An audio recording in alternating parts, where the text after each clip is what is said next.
Hi YouTube, and welcome to episode 7 of Shelby and CodenameMreeb vlog every other day in April, also known as VEODA, which sounds amazing. Okay, so pretty much there wasn't a video yesterday from Mary just because she's really busy, so she'll probably make up for it later, but yesterday there wasn't an episode, but that's okay. These things happen. I put in my first video that these things might happen, so that's a thing. First thing I want to show you is something I just purchased, and I'm really excited about it, and it has nothing to do with like video games or nerdiness in general.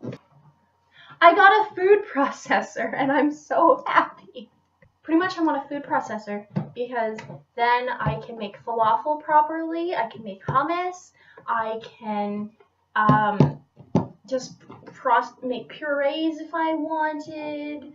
I can, I want to make better tomato-based curry, so I can like blend up the onion, the garlic, the ginger, the tomato, and make like a paste and use that.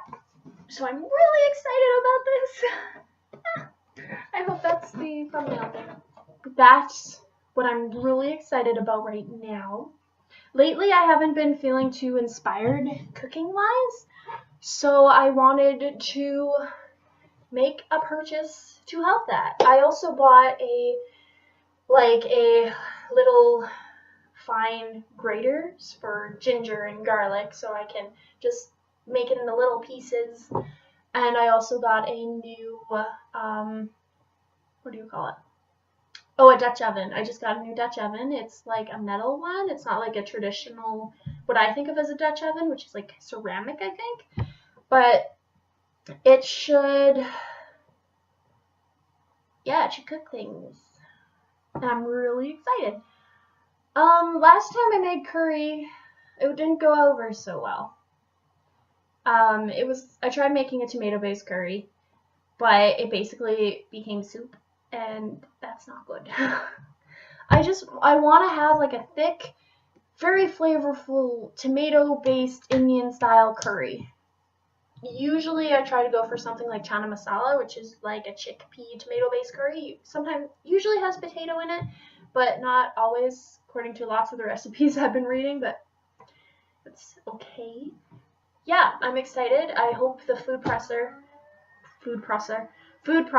will help with this, as well as the Dutch oven, because it's metal, and maybe that'll help cook things better, because the soup pot I have it's not Teflon, but it's almost like Teflon on the inside. And it probably just affects the cooking differently, and that's something I've been learning a lot about cooking, is like, lately it's something I've been trying to focus on, is like, different surfaces you're cooking on will create different textures, and, like, you can't sear meat with Teflon. Teflon is more for, like, eggs. So that's something I'm really excited about right now, and I have to wait. I have to wait for closer to supper time before I can use it. But I'm going to take it out, I'm going to clean it, I'm going to get it all ready, and then I'm going to have supper ready for, like, 7:30, so me and my friend Gabby can have yummy curry, and I'm so excited. We both like spicy food. That's great. Some other food I would like to cook more of is, I just watched a video by the Brothers Green. I don't know if you've ever watched their videos on YouTube. They do cooking tutorials, and I like watching them. They like doing a lot of Asian influenced cuisine. I've recently started to really like Korean cuisine, which is, it's pretty spicy, but I love spicy, so I'm okay with that. A lot of garlic, a lot of ginger, a lot of soy, just like very flavorful. I love it. It's so good. There's this Korean place in town called Seoul, like the capital of, is it North Korea or South Korea? Which one? North Korea is Pyongyang, and South Korea is Seoul. Bam! So it's called Seoul, and it's a Korean place, and I went there once. I went there just by myself because I was working at a theater close to there. And it was a break time, and I thought, oh, I'm hungry. And so I walked past this place. It's always looked really good, and I've seen pictures online of their menu. And I walked past it, and I was like, you know what? Even though I'm by myself, and I don't always like eating by myself, I'm going to try this new place. And it's Korean, and I've had Korean before. I had it in Vancouver when I was visiting Wade. And it pretty much was like the most delicious thing I've ever had. I went with my friend Dan, and I took a break from vegetarianism, and I ate squid, and it was so freaking good. And I love the little side dishes they give you. I love kimchi. They give you this, like, I don't remember what it was in Vancouver, but at Seoul they give you this, it's kind of like a pickled bean sprout, and then they give you this sweet potato, which is really good. It's like cold, but it's sweet, and it's not like a sweet potato like an orange potato, but maybe it's like, they use a lot of honey in Korean food, so maybe it's like white potato cooked with honey. I don't know, but it's so good. But yeah, so I went to this place called Seoul, and first time I went there, I was by myself, and then this dude who was there, he started talking to me, which is fine. I mean, I live in Saskatchewan and everyone's friendly. And he's like, oh, I heard you I told the host guy when I went in that this is my first time there. And he's like, oh, I heard this was your first time here. And he said, everything's really good. And then I'm like, okay, it's going to be really good. It's great. So then when he had finished eating and I was like halfway through my meal, he was like, oh, how's it tasting? I was like, oh, it's like really good. It's really good. And he's like, isn't it so unique? And I'm like, this is like what Korean food is like.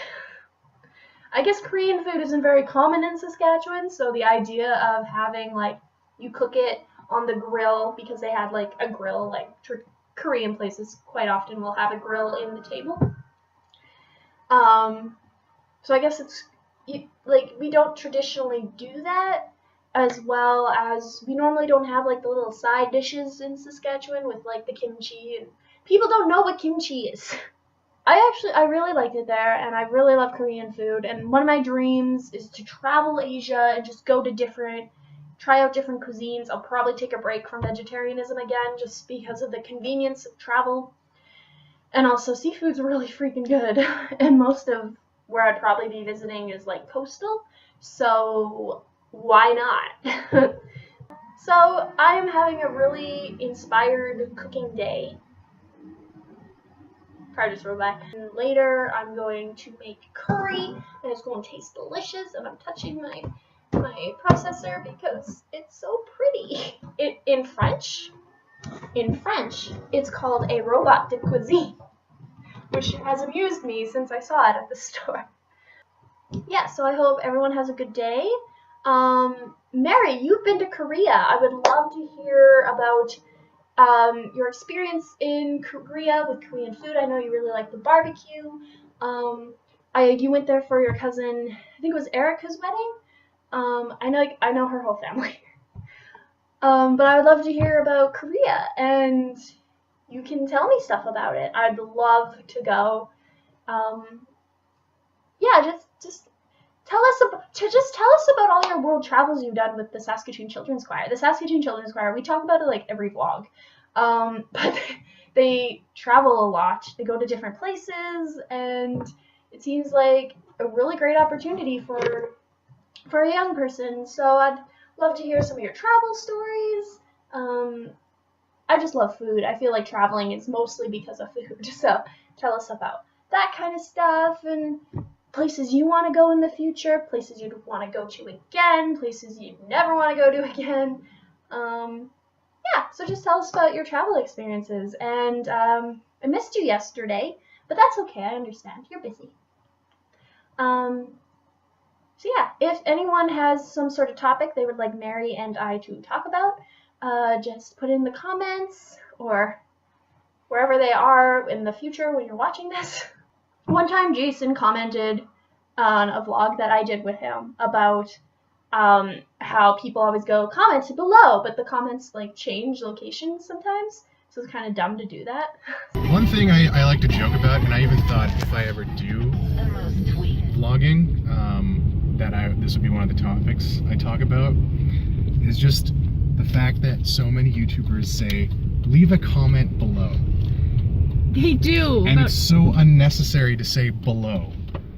Like, and they always point down, like, leave a comment below. Yeah. Down here. In case you're some idiot who doesn't know how to use the internet and doesn't know where to leave comments on a YouTube page. Well, and part of the problem is that sometimes sometimes YouTube will update and they'll change where the comment section is. Yeah, like they changed the description bar, right? Yeah. Original YouTube, it was the sidebar, and everyone pointed to the side. In the side thingy. And now if you watch any of those old videos, It makes no sense. it looks dumb. You just say, leave a comment. Leave a comment That's in the all- comment section. Because we live in a world where people know how to leave comments on web pages. So yeah, let us know what you want to say, and we'll talk about it. Okay, everyone, have a great day. I'm gonna make curry. Bye!